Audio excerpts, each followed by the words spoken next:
Amigos y amigas, muy buenos días a todas las personas que nos van a acompañar en esta transmisión en vivo. Hoy tratando un tema que realmente ha tenido en vilo al mundo entero durante esta semana y las semanas precedentes. Sin duda alguna será un tema de debate también para las semanas subsiguientes. Y cómo no, estamos hablando de la realización de las elecciones presidenciales en los Estados Unidos, que se decantó en el triunfo holgado del candidato del Partido Republicano, Donald Trump, versus su contendiente del Partido Demócrata, Kamala Harris. Realmente ha sido una elección que ha roto también las expectativas previas que se manejaban, en vista de que las encuestas a boca de urna previo a la realización de las elecciones hablaban incluso de un empate técnico de 0,1% veces de ventaja para un candidato u otro, y al final de cuentas se torna en una victoria bastante contundente de parte del hoy presidente electo Donald Trump en los Estados Unidos. De esto vamos a analizar bajo este contexto político, lo que ha pasado, lo que nos esperan. Y hoy tenemos un invitado sumamente importante, don Gerald Solano, académico de la Escuela de Relaciones Internacionales aquí en la Universidad Nacional. Don Gerald, muy buenos días. Muy buenos días, Guillermo, muchísimas gracias por la invitación. Gracias a vos por compartir con nosotros este análisis que vamos a realizar con respecto a lo que ha pasado, a lo que ha ocurrido. Quiero iniciar, Gerald, con una pregunta importante. Antes de comenzar a hablar del candidato ya, del presidente hoy electo, vamos a iniciar con la ex candidata Kamala Harris. ¿Cuáles son sus fallos? ¿Cuáles fueron sus principales pecados? Tanto de ella como del Partido Demócrata para obtener finalmente este resultado. Bueno, Guillermo, lo primero que hay que señalar es que la campaña demócrata inicia con una serie de dificultades, es decir, estamos hablando de la posibilidad de una reelección inmediata que se permite por la Constitución estadounidense, donde inicia el presidente Biden en la búsqueda de esa carrera por ser reelecto. Y después de un debate desastroso, el Partido Demócrata empieza con una serie de preocupaciones sobre la idoneidad del presidente Biden para enfrentar a Donald Trump, a pesar de algunas encuestas que señalaban que podría haber tenido un mejor resultado que el que tuvo al final Kamala Harris. Pero bueno, ante ese escenario, el Partido Demócrata, en una carrera para elegir a una nueva persona, decide seleccionar a Kamala Harris, la vicepresidenta, y no ir a un proceso de elección de precandidatos y una posible campaña de precandidatos para eventualmente ir a la convención y hacer la nominación correspondiente. Esto de alguna manera ahorraba algo de tiempo, porque no hay que olvidar que Donald Trump empezó campaña hace 2 años. Y entonces en ese escenario, por supuesto, los demócratas deciden elegir a Kamala Harris. ¿Cuáles podrían ser algunos de los, tal vez de las fallas en términos de la estrategia? Que es la pregunta tuya de fondo. Creo que uno de los grandes fallos que ha tenido el Partido Demócrata y en el mundo muchos de los partidos que están en el poder es una mala lectura de realmente cuáles son las necesidades de la población. Si vemos la campaña de Harris, prácticamente se enfoca al tema de aborto, ¿verdad? Es una de sus banderas más fuertes, y si vemos muchas de las encuestas y de las intenciones y razones por las que el votante norteamericano o estadounidense, para decirlo de forma correcta, decide inclinarse por Donald Trump, la economía era el punto más importante. Estamos hablando de que alrededor de un 70% decían que la importancia del tema y de la elección radicaba en temas económicos. Y eso entonces nos lleva a una mala lectura de estrategia, porque si bien es cierto, para las mujeres el tema era importante, principalmente por la decisión de su cuerpo en temas de aborto, no necesariamente era el tema prioritario. Y esto lleva entonces a una campaña donde Kamala Harris, en las participaciones, en los meetings y en algunas entrevistas, no tenía posiciones tan claras con respecto a una serie de elementos económicos y algunos otros temas de política incluso exterior, como la posición con la guerra de Israel con Gaza y el Líbano.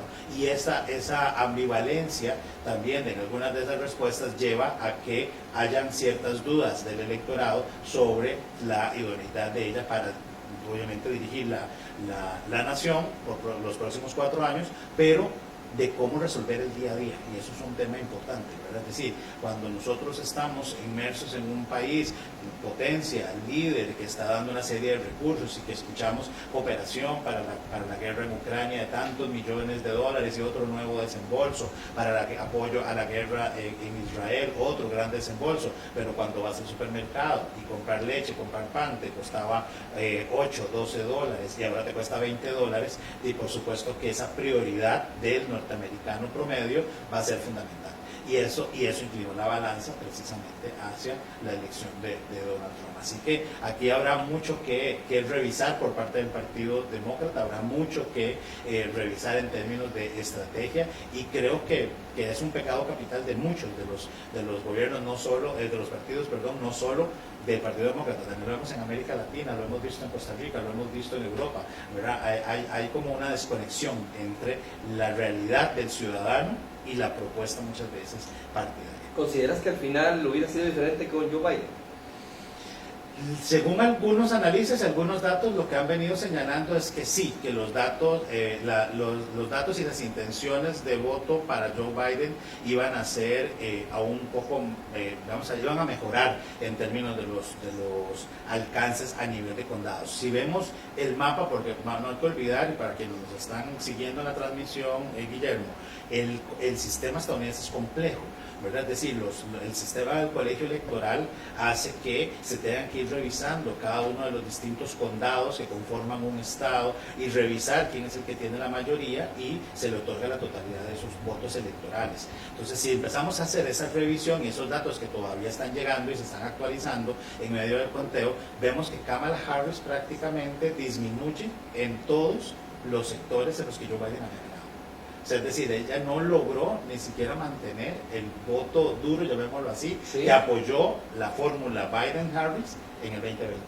Y eso entonces ya te deja algo también de espacio para analizar que la candidata no logró hacer el clic realmente con el electorado, incluso demócrata. Fue una apuesta arriesgada, pero al final de cuentas la presión sobre Joe Biden era bastante grande también después de aquel debate. Sí, y creo que hay que ser justo con Kamala Harris porque hizo una buena campaña, pero fue una campaña corta, o sea, por eso te decía, ella 107 días. Exacto, ella llega prácticamente a días cercanos, su nominación se logra días antes, ¿verdad? El apoyo total, días antes de la convención, arranca la convención y es prácticamente lo que ha tenido de campaña versus un Donald Trump que ha tenido 2 años. Y el segundo punto que me parece importantísimo señalar es que el presidente Trump, bien o mal su primera administración, no estaba en ejercicio. Ella arrastra el desgaste de la administración Biden. Y entonces lo bueno o malo que hizo la administración es una carta que ella la va a tener que arrastrar. Incluso si vemos algunas de las entrevistas de Kamala Harris, ella en algunos momentos hizo el esfuerzo y el intento de desligarse y decir, yo no soy una continuidad del gobierno de Biden, yo voy a tener mi propio sello como presidenta, voy a tomar decisiones, ¿verdad? Porque había una expectativa de que prácticamente votar por Kamala Harris era continuar con las mismas políticas y era la continuidad de la administración Biden. Y ahí hay algunos datos que, si bien es cierto, lo ha hecho bien la administración Biden, hay otros donde se han resentido los estadounidenses, como el caso de la inflación. Bueno, es un tema que pesa en esta elección en particular. Y ante una política abogada, fiscal, versus un empresario exitoso, de la percepción que hay en los Estados Unidos, era la persona idónea, de acuerdo a los estadounidenses, para mejorar la economía. Y como te decía, ese es el dolor inmediato del estadounidense y esto inclina la balanza fuertemente. Sin duda tendrá que venir un proceso de análisis riguroso por parte del Partido Demócrata. Pasémonos a la acera al frente. Ahora sí, hablemos del hoy presidente electo Donald Trump. Yo vi un comentario en la red social X ayer muy interesante. Decía, yo como latina no entiendo por qué los latinos terminan votando por Donald Trump. Recordemos que Donald Trump centró su campaña política justamente en un discurso antiinmigrante, tachándolos incluso de personas que envenenan la sangre de los Estados Unidos, violadores, asesinos, en fin, muchos epítetos que reflejan mucho de lo que fue el centro de su campaña. Y frente a ese panorama, Donald Trump obtiene una victoria bastante contundente. Gana por amplia mayoría el voto popular, gana el colegio electoral. ¿Cómo explicar que en medio de ese discurso Donald Trump logra posicionarse en la forma en que lo hace y obtiene esta victoria tan importante? Vamos a ver, es interesante y en algunos espacios estos días que hemos estado analizando también todo el proceso electoral en Estados Unidos, decíamos, el electorado estadounidense en algunas ocasiones es difícil de leer, ¿verdad? Es decir, cuando escuchas a un presidente que dice que los migrantes en un estado, en un condado como tal, se están comiendo a los perros y a los gatos y la población no lo verifica, o cuando un comediante en una campaña electoral dice que Puerto Rico es una isla de basura en medio del océano, y ver posteriormente a una serie de personas de estos grupos votar por Donald Trump y defender a Donald Trump, te deja un espacio, ¿verdad?, sin sabor de con qué elementos analizarlo. Y ayer le decía a un colega que incluso creo que habrá que hacer estudios hasta, no sé si antropológicos y demás, para entender un poco cómo está funcionando, ¿verdad?, el cerebro, ¿verdad?, y la forma de analizar la información de ese electorado. Pero creo, y por lo menos preliminarmente creería que hay también un tema de ese famoso sueño americano, ¿verdad? Es decir, hay muchos hispanos, hay muchos latinos que han pasado por muchísimas cosas para poder llegar a los Estados Unidos, para poder alcanzar ese sueño americano de mejorar sus condiciones de vida, y que al encontrar una situación de un presidente que la inflación no va bien, que la economía no va bien, que no le genera empleo, que pasó por tierra por todo Centroamérica para llegar a México, para pasar el río y llegar a Estados Unidos y no encontrar trabajo, no tener dinero para devolverlo, cuando encuentra un empresario que le dice que va a mejorar la economía y que eso le va a él permitir cumplir ese sueño americano, creo que empieza a pesar un poco más que una serie de otros elementos. Y muchos de los que entrevistaban en boca de urnas a la salida decían algo que a mí me llamó mucho la atención, que él era una persona y un candidato genuino. O sea, es decir, la forma de que Donald Trump decía las cosas, que pensaba algo y decía, ¿verdad?, como decimos nosotros popularmente, ¿verdad?, no conectamos lengua con cerebro, o sea, lo primero que se vino, salió.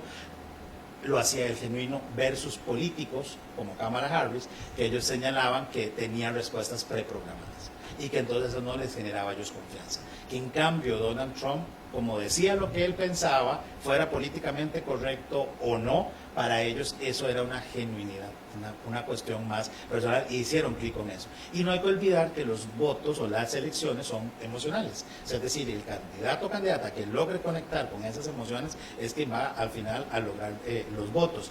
Y a esto, aunado, pensaría también otro elemento que se ha venido señalando, y es que ellos ya lo tuvieron como presidente, ya habían visto una campaña similar y vieron lo que él realmente logró llegar a hacer, porque el sistema norteamericano, dentro de sus pesos y contrapesos, no le permitió hacer muchas cosas. Entonces, mucho de lo que él decía en campaña, o sea, era discurso de campaña, era una forma de hablarle a ese electorado, había que tener al grueso del electorado efervesciente, había que tenerlo emocionado, y ese fue el discurso de Donald Trump, y al final pareciera que la estrategia le funciona. Kamala Harris, en muchas de sus respuestas, se veía más programada, más pensada, esto es lo que usted tiene que responder, incluso veía, obviamente, los medios tienen ciertos sesgos, pero había medios como Fox News que se pasaban entrevistas donde le decían que cuál era el helado de ella favorito, una pregunta básica, sí, y eso costaba que lo respondiera, ¿verdad? Y parecía que la respuesta era como encajonada. Sí, ¿qué tengo que decir, verdad? Sí. O sea, esta pregunta no me la esperaba. Y en esas situaciones, ¿verdad?, muchos de los analistas coinciden en que empieza a generar entonces dudas de hasta dónde realmente es lo que ella piensa, es ella genuina, o hasta dónde hay una estrategia, una programación de la narrativa del discurso. En cambio, Donald Trump probablemente, bueno, incluso en algunas veces decía, no, yo solo como carne con salsa de tomate, ¿verdad? Y eso al final el electorado hace ese clic y dice, bueno, él es más genuino, él está diciendo lo que tiene que decir. Y habrán datos que no se podrían corroborar, etcétera, y esto creo que también pesó mucho. Las redes sociales se convierten en una burbuja, pero es en una burbuja donde la información que vos tenés, y ahora que vos mencionabas el caso de X, ¿verdad?, hay ya algunos debates dentro de las mismas redes sociales de qué tanta información Elon Musk permitió y no permitió manejar dentro de X, ¿verdad?, para poder, porque al final estamos en una era, a diferencia de la campaña de Barack Obama, que fue el primer presidente en Estados Unidos que tiene que hacer uso de redes sociales, ¿verdad?, y que entra ese ese elemento en el juego, todavía no era tan fuerte la desinformación o los fake news como lo es hoy. Entonces, si vos te manejas en una burbuja, ¿verdad? En un grupito, ¿verdad? Yo te sigo a vos, sigo a los profesores de la Escuela de Relaciones Internacionales y compartimos cierto criterio de ellos. Vos te creas en una burbuja donde, esto es cierto, porque lo está compartiendo Guillermo, lo está compartiendo Gerald, lo está compartiendo tal persona. Una mentira duplicada, triplicada, se puede convertir en una verdad. Así es. Sí, claro. Y no hay una cultura de la búsqueda de información por medio de otras fuentes, que sería el mismo caso, ¿verdad? De si yo solo me informo en los Estados Unidos con CNN, ¿verdad? O el New York Times, que tenían clara posición. Bueno, en Estados Unidos es un punto importante a señalar. Los medios de comunicación en Estados Unidos dan la adhesión a los candidatos, ¿verdad? Entonces claramente se sabe cuál medio, New York Times, Washington Post, etcétera, a cuál candidato le iba. Pero cambió esa elección, ¿verdad? Entonces, sí, en este Washington Post cambió, pero el New York Times era claro, The Economist incluso sacó un editorial diciendo por qué estamos dándole nuestro apoyo a Kamala Harris. Entonces, si solo te informas en The Economist, obviamente todo va a ser pro la candidata demócrata. Si estás en Fox News, que claramente es republicano y el apoyo a Donald Trump, toda la información va a ser a favor de Donald Trump. Y esa cultura de poder ver varios medios, de poder buscar si la noticia es falsa, desinformaciones, etcétera, no necesariamente está tan arraigada en el grueso del electorado de los estados del centro de los Estados Unidos y de la parte norte. Entonces esto también genera que muchas de las afirmaciones como esta que te señalaba de que los migrantes y los estaban comiéndose perros y gatos, a los 2 o 3 días salió el gobernador diciendo que por favor dejaran de llamar porque habían recibido cientos de llamadas preguntando si era cierto que se estaban comiendo los perros y los gatos, ¿verdad? Entonces, para que tengas una idea de ese panorama complejo de información que hace que mucho de lo que Donald Trump decía fuese estrategia de campaña, hiciera clic, pero al final le resultó favorable. Totalmente. Gerald, en medio de toda esta elección se hablaba de algo inédito, que sigue siendo inédito en realidad, y quisiera ver de qué manera vos nos ayudas a clarificarlo. Tenemos al Donald Trump, que será presidente a partir del 20 de enero del próximo año, pero al mismo tiempo tenemos a Donald Trump, que el 26 de noviembre se tiene que sentar en el banquillo de los acusados para que le dicten su condena por el proceso judicial. Entonces, ¿a qué nos estamos enfrentando? Porque es un escenario no visto antes. Un presidente condenado, pero al mismo tiempo va a ejercer el poder como presidente número 47 de los Estados Unidos. Sí, eso ha sido interesante y ha sido una de las dudas que yo creo que más han tenido los distintos medios en estos días. Yo te digo que creo, y casi me atrevería a asegurarlo, que todas las denuncias que tiene el presidente Donald Trump van a ir desapareciendo. Es muy probable que al final el juez señale que no se puede tener a un presidente en la cárcel ejerciendo. La Corte Suprema de Justicia de los Estados Unidos ya hace algunas semanas había hecho mención a que el presidente tiene cierto margen, amplió el margen de decisiones y acciones que puede tomar como presidente que lo cubre la inmunidad, ¿verdad? Yo creo que de alguna forma estaban ya preparando ese camino para poder extenderle la posibilidad de no ir a la cárcel y estar en ejercicio.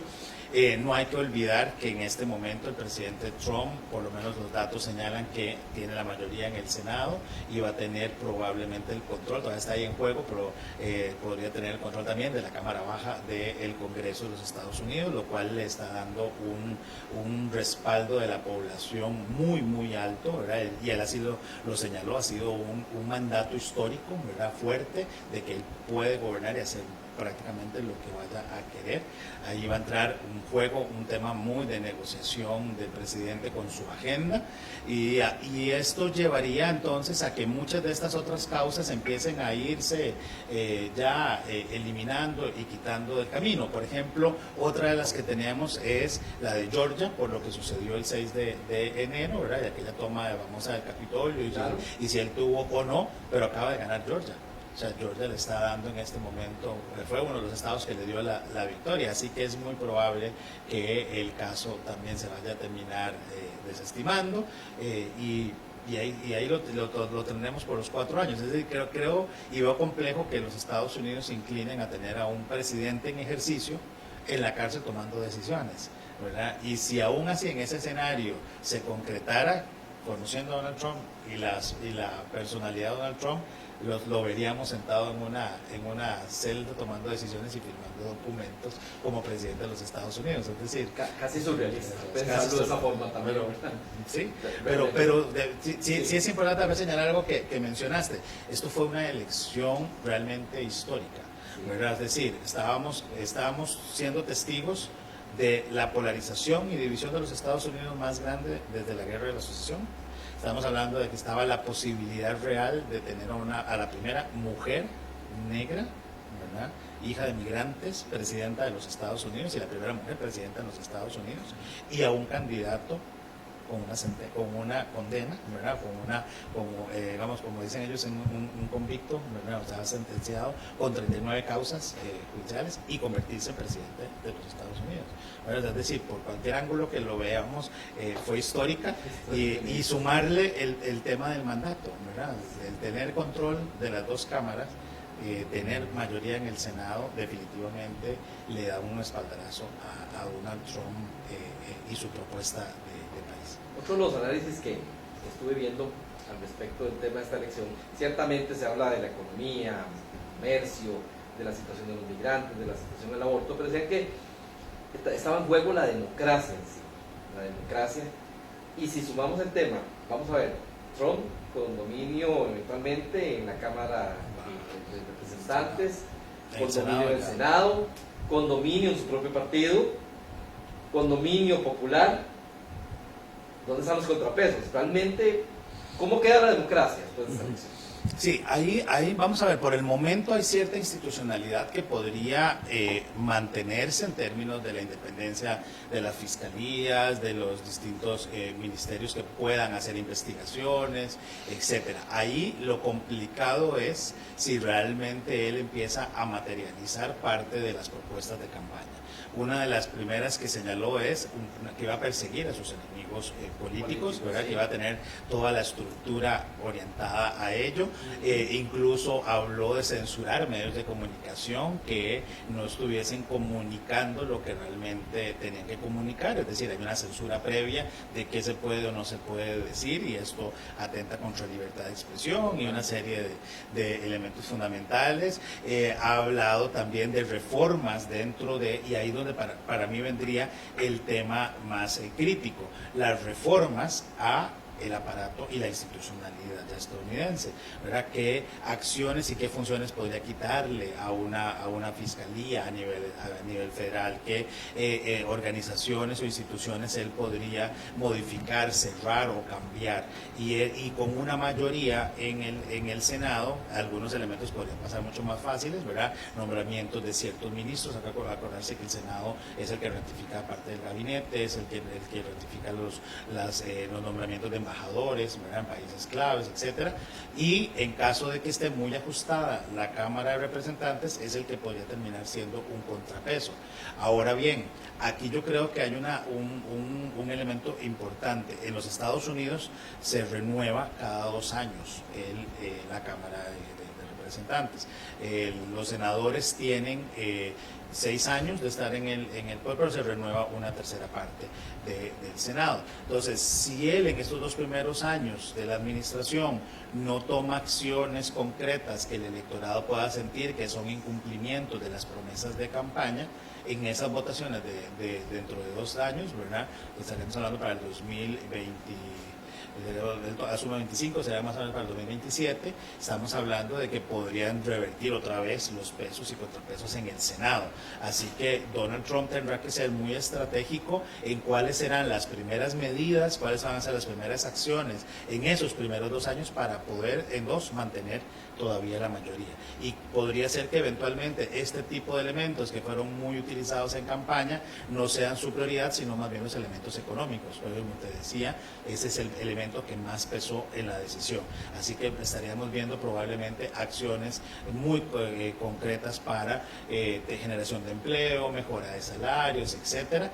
Pero lo complicado de hacerlo es en medio de una posible imposición de aranceles a socios comerciales, ¿verdad? Que internamente podría mejorar y estimular la producción interna, pero bueno, podría generar lo que hemos denominado guerras comerciales con socios importantes de la Unión Europea, México siendo Estados Unidos el principal socio comercial de México, e incluido Centroamérica y el caso de Costa Rica. Entonces, por eso te digo que el escenario va a estar bastante complejo, de mucho de qué analizarlo, pero definitivamente la campaña se basó en ese miedo de los dos lados, ¿verdad? Es decir, el discurso era de los demócratas: si Donald Trump llega, la democracia desaparece, ¿verdad? Desaparece lo que conocemos como Estados Unidos al día de hoy. Y por su parte Donald Trump decía: si llegan los demócratas o se continúan los demócratas, Estados Unidos como economía desaparece porque van a matar la economía.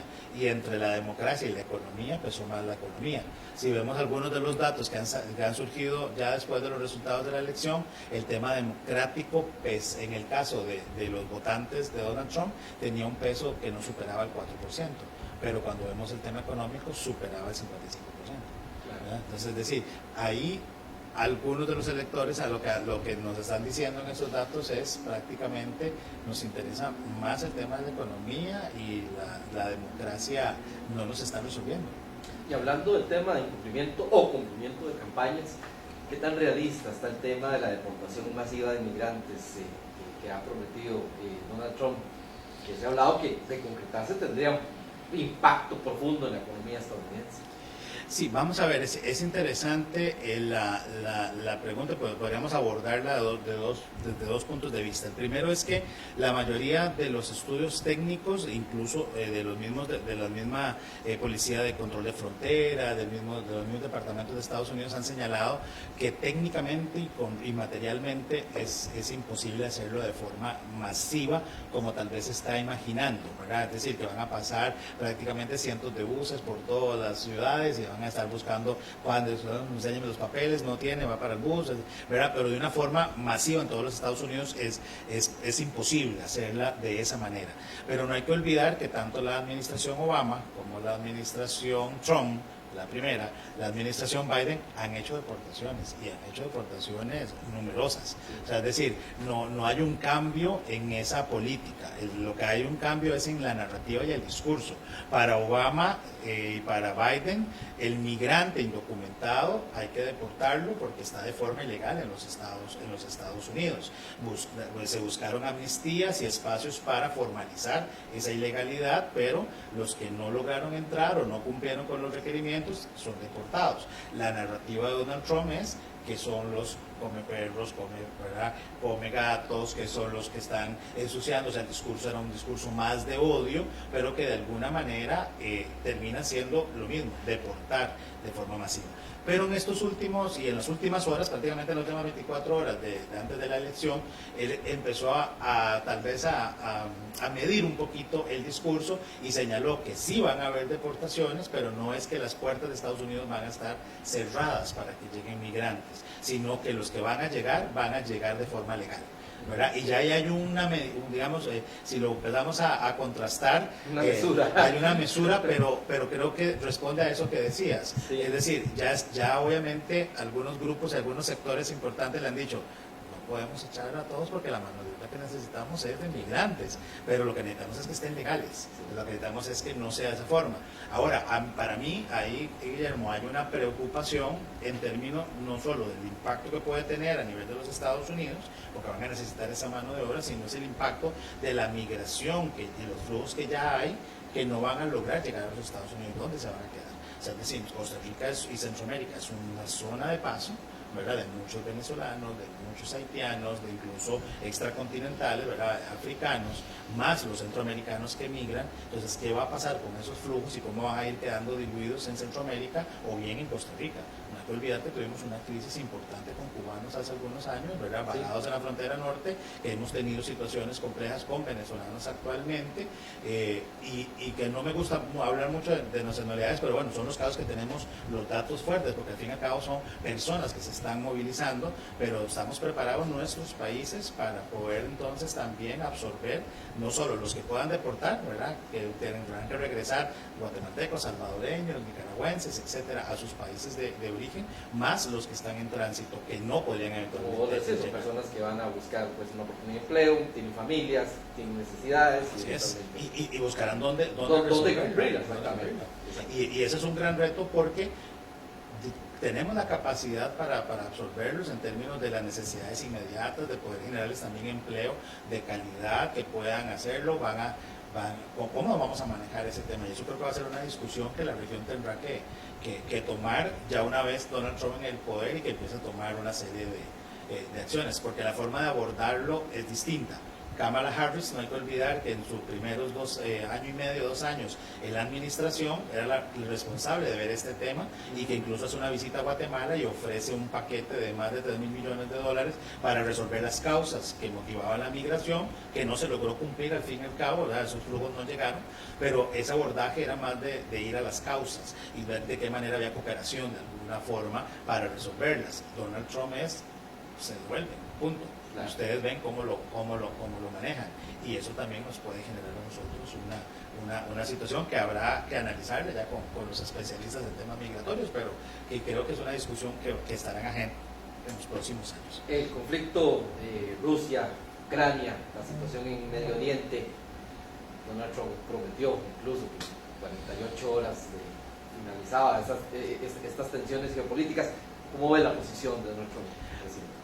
Con el primer caso, el caso de la invasión de Rusia a Ucrania, vamos a ver lo que por lo menos hay de información pública, porque no hay que olvidar que el presidente Zelensky en la visita a Estados Unidos se reunió con Donald Trump y que cuando él sale en la conferencia de prensa donde hace este señalamiento que él en 48 horas termina la guerra, la gran preocupación es la posibilidad de que se cierre toda la cooperación a Ucrania y sin cooperación de los Estados Unidos y probablemente la reconfiguración que se va a hacer de fuerzas en la OTAN con un Donald Trump que no cree mucho en el sistema multilateral y que ha acusado a la misma OTAN, ¿verdad?, de que se aprovecha de los aportes y los apoyos que dan los Estados Unidos y que los podría eventualmente también amenazar con quitar, como lo hizo en la primera administración, y prácticamente significaría cederle territorios a esos territorios ucranianos a Rusia, que Ucrania se quede como está, y es una victoria de alguna manera para Putin y podría en el futuro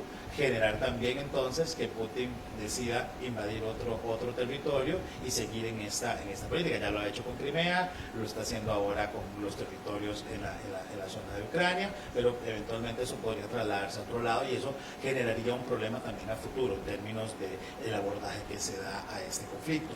En el caso del conflicto con Israel, ¿verdad?, y la lucha contra Hamas, pero que está afectando principalmente a Gaza y Líbano, la posición de Donald Trump ha sido mantenerla, porque hay un lobby y un grupo judío importante, obviamente, incluso dentro del mismo Congreso de los Estados Unidos. Y eso ha sido la dinámica de él en términos del apoyo a la única democracia que hay en la región del Medio Oriente, que es como lo apoya Estados Unidos así de forma clara.